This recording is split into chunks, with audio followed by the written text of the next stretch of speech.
हम सिंगर ओमकार अनुभवी और हमारे साथ संगत कर रहे बेंजू पे हमारे गामा पांडे भैया जी और तबले पे हमारे शुभम भाई जी हैं।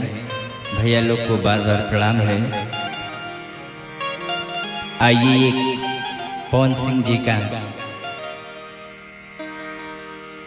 सॉन्ग हम लोग प्ले करते हैं।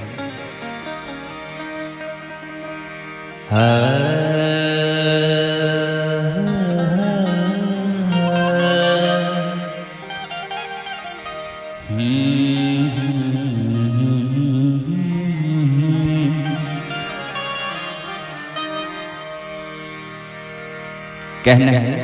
हाँ भैया, बोला भैया। कि जे कर जतना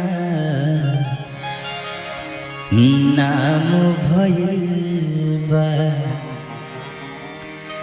जे कर जतना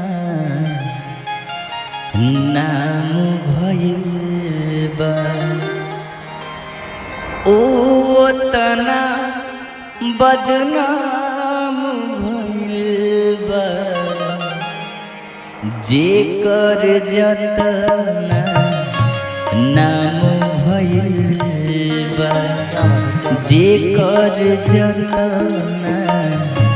नाम भइल बा, ओ तना बदनाम भइल बा, ओ तना बदनाम भइल बा।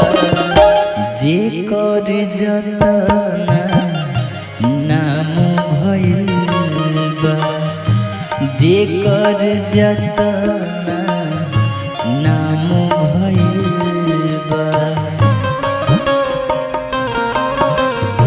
वाह भैया, वाह गामा भैया, क्या बात है। और सुपर हिट जोड़ी शुभम भाई, गामा भैया, बड़े भैया ओमकार भैया, किशन भैया, क्या बात है।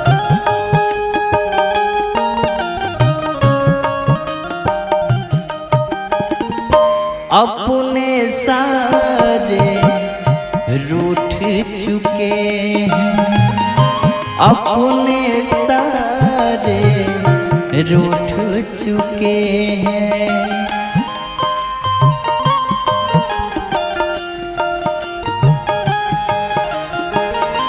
अपने सारे रूठ चुके हैं, अपने सारे रूठ चुके हैं।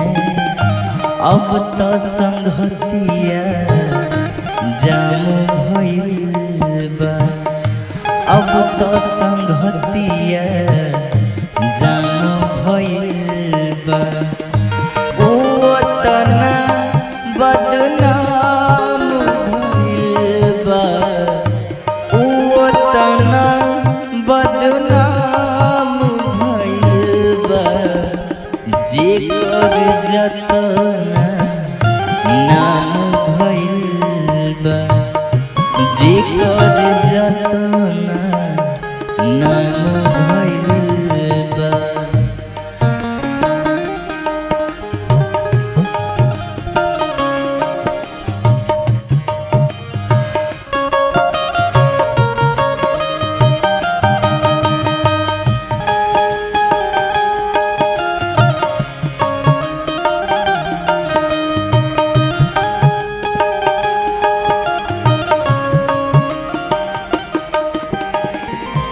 दिल से आह के स्वर निकले हैं, दिल से आह के स्वर निकले हैं।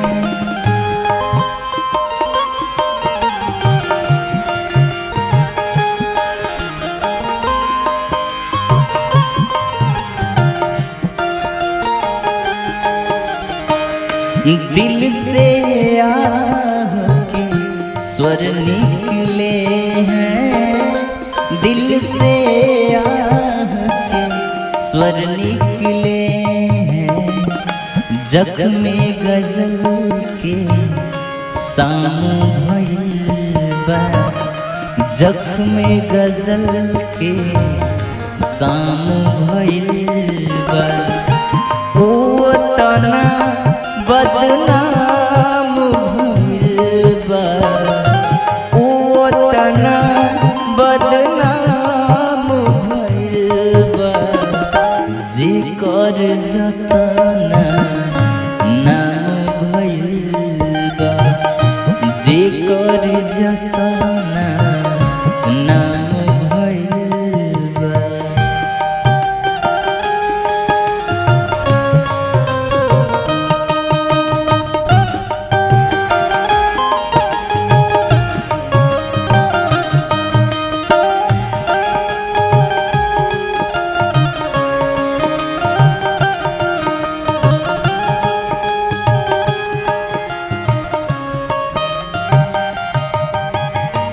गामा भैया बहुत ही प्यारी लाइन है।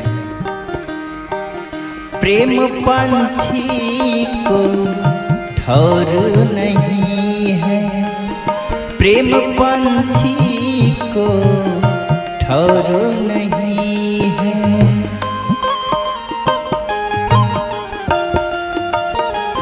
हाँ हाँ हाँ, प्रेम पंछी को ठौर नहीं है, प्रेम पंछी को ठौर नहीं है।